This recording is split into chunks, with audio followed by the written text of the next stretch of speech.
More than 40 motorcycle brands have disappeared in the last 20 years. From once famous names like Victory and EBR to tiny upstarts that barely lasted a season. And with rising production costs and shrinking margins, the next wave is already on the chopping block. Some old legends are refusing to die. Others are zombie brands kept alive by investors who don't even ride.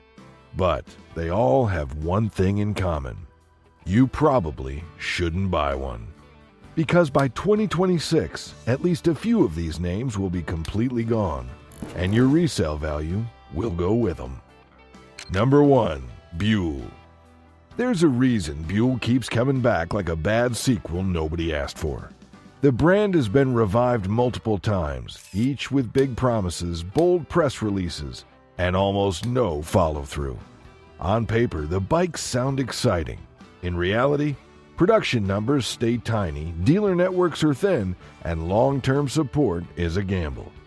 Buell's biggest problem isn't engineering, it's trust.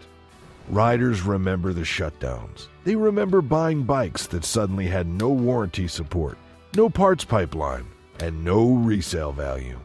That kind of scar doesn't fade easily in this industry. To put it in perspective, successful mid-size motorcycle brands typically sell tens of thousands of units per year globally. Buell struggles to deliver a few thousand in optimistic cycles. That's not a growth phase. That's survival mode. And survival mode is dangerous for buyers. If a brand can't guarantee parts availability 5 years down the road, you're not buying a motorcycle. You're buying a future headache. Cool ideas don't keep companies alive. Consistent sales, strong dealers, and boring reliability do. Buell keeps betting on hype instead of infrastructure, and that's exactly how brands quietly disappear. Number 2. Norton. You'd think a 125-year-old British brand would have figured it out by now, but Norton is the poster child for heritage doesn't mean squat without stability. After their disastrous collapse in 2020 due to fraud and mismanagement, the brand was bought by TVS, an Indian giant, who promised to clean up the mess. And to be fair, they've tried. New factory, new models, cleaner books. But here's the problem. Once you've sold customers on a dream and then burned them, trust doesn't grow back. The V4SS launch was supposed to be Norton's redemption. Instead, the UK's DVSA recalled all 35 V4SS units sold due to serious safety concerns. That's not a minor hiccup. That's a death rattle.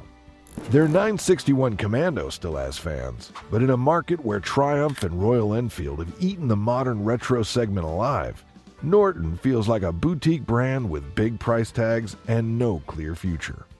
Buyers want to believe, but dealers are hesitant. Support is limited, and the production scale just isn't competitive. A fancy factory means nothing if the bikes inside it don't inspire confidence. Norton might survive, but only as a museum piece.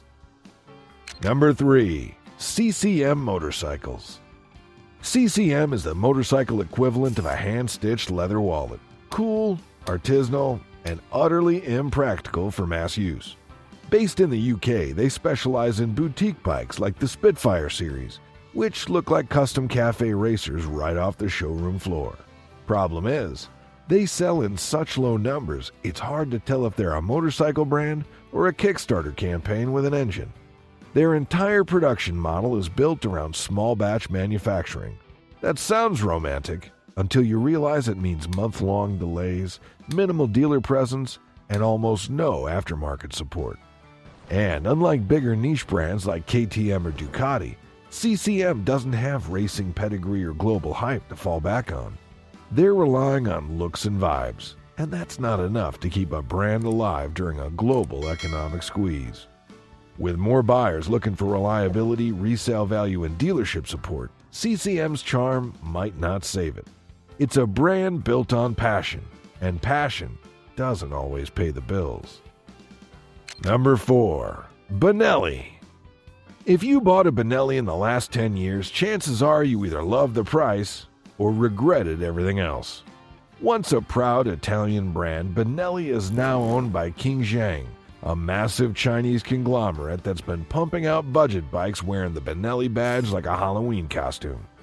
On paper, their bikes look great. Aggressive styling, big engines, and low price tags. But dig deeper, and cracks show fast. Riders complain of paint flaking in the first year, rust on bolts, electrical gremlins, and inconsistent performance.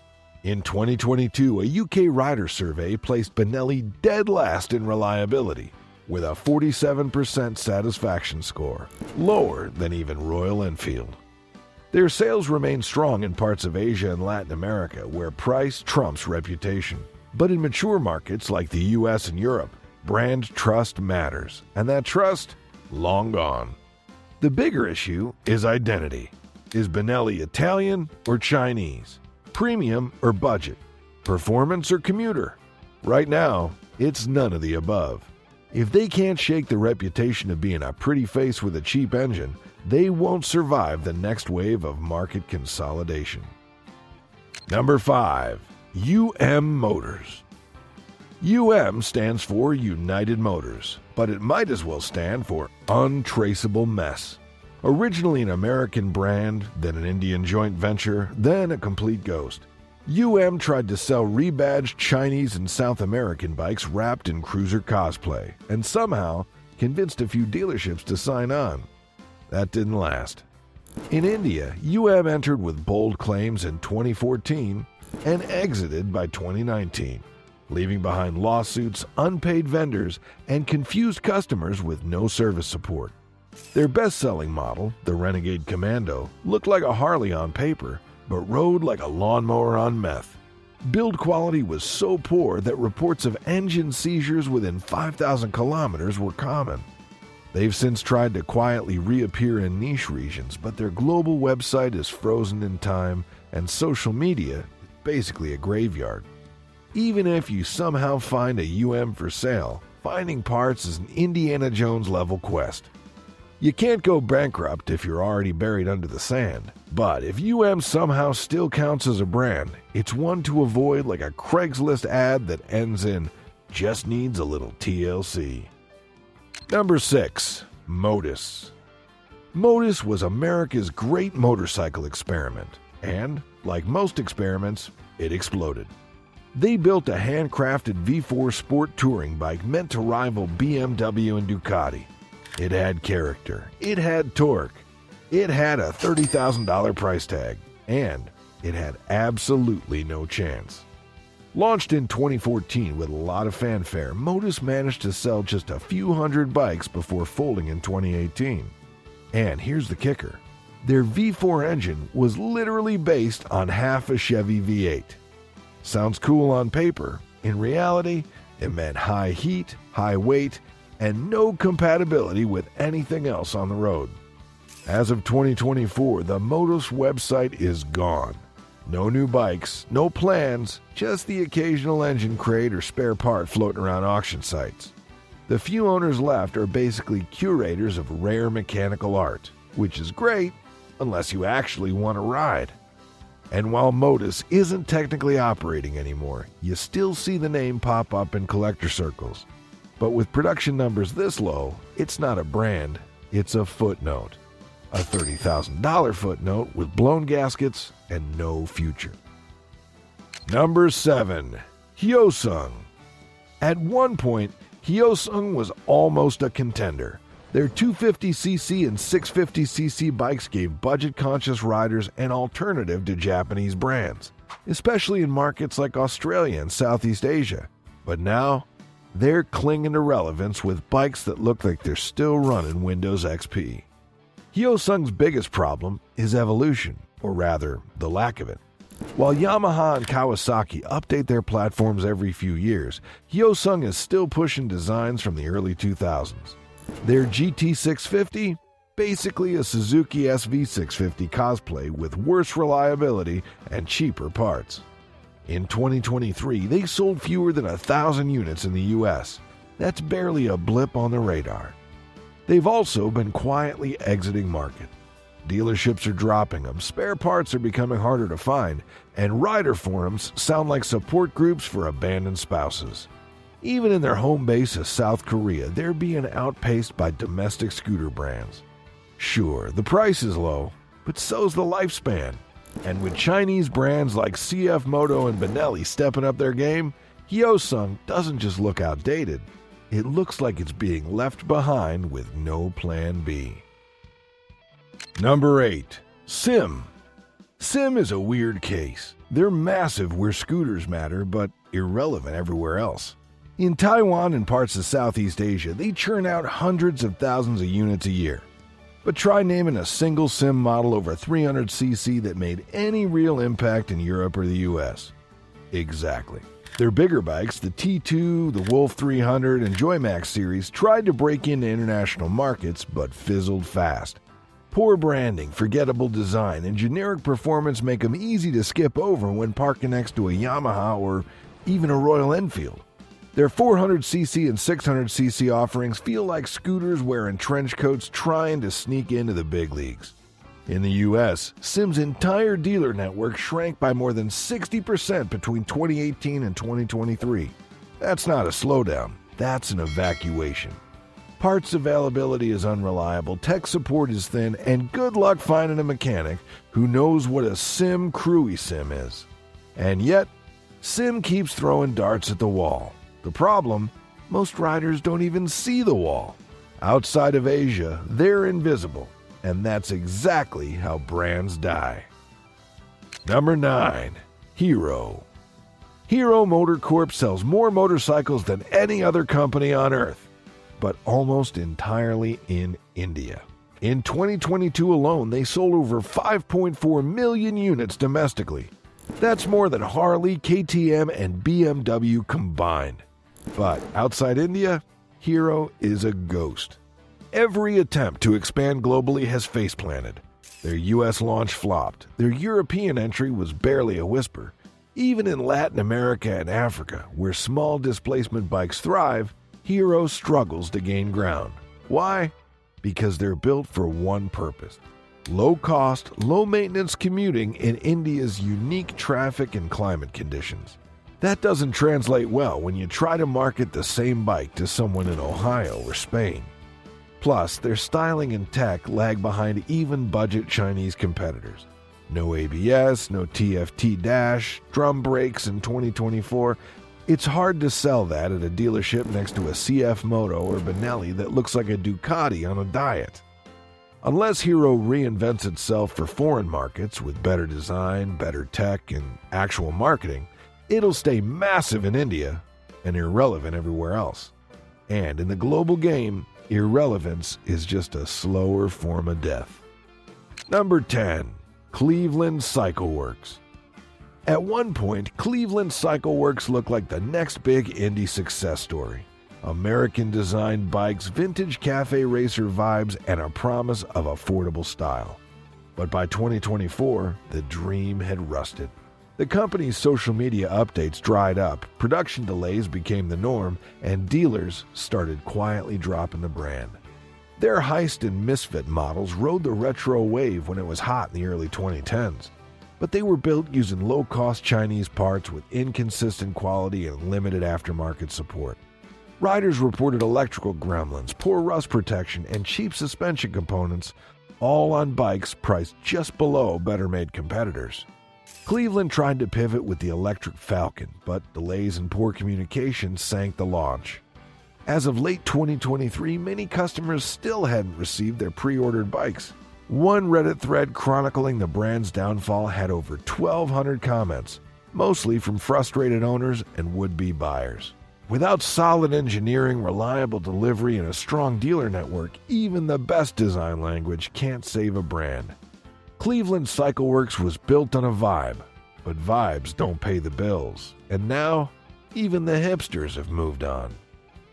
Number 11. Zontes. Zontes is what happens when a brand tries to jump 10 steps ahead before mastering step 1. On paper, they look impressive. TFT displays, keyless ignition, LED everything, and aggressive styling that punches way above their price point. But pull back the spec sheet and the problems start to show. Founded in China and backed by the Taio Group, Zontes focused hard on export market. especially in Europe and South America. But by 2023, reliability reports were stacking up. Owners complained of weird ECU bugs, sensor failures, cheap switchgear, and parts taking months to arrive. Not exactly confidence-inspiring. Despite flashy designs, their global dealer support is paper thin. In the US, Zontes has almost no footprint. In the UK, reviews are mixed. One major publication called their 310 model a good value gamble, which isn't exactly a glowing endorsement. The biggest red flag? Resale. A Zontes bike loses over 40% of its value in the first year, one of the steepest drops in the small displacement category. Riders like features, but they love dependability. Zontes hasn't proven it yet. You can make a bike look fast and high-tech, but if it won't start in the morning, that tech means nothing. Number 12. Kymco. Most people know Kymco for their scooters, and to be fair, they do well in that department.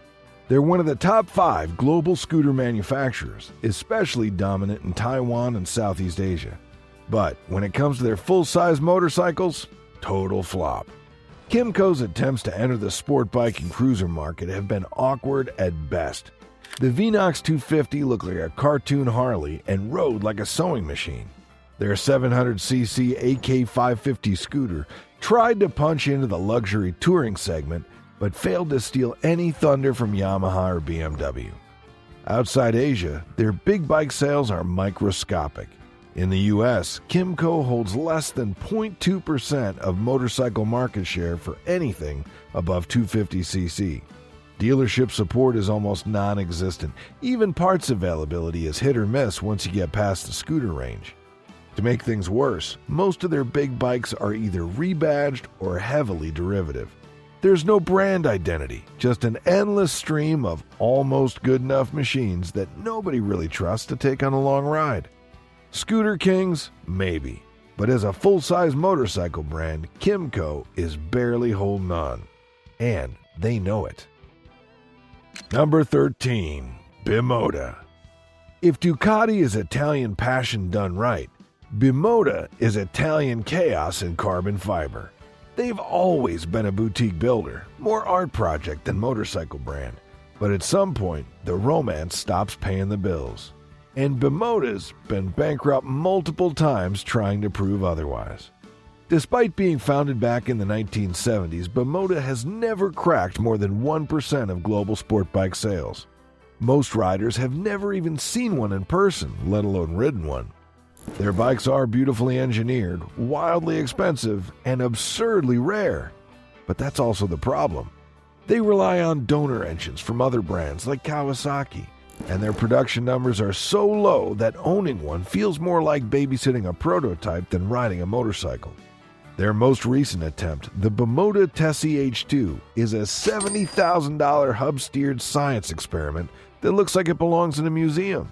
Sure, it's technically impressive, but who's buying it? With limited dealer support, niche appeal, and no real push to scale production, Bimota lives on hype, not demand. One financial hiccup and the whole thing folds. Again.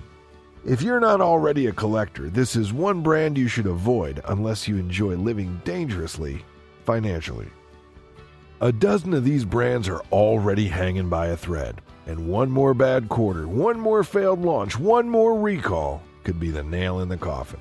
And when they go, you go with them, in the form of no parts, no support, and a resale value that vanishes faster than a Hyosung dealership.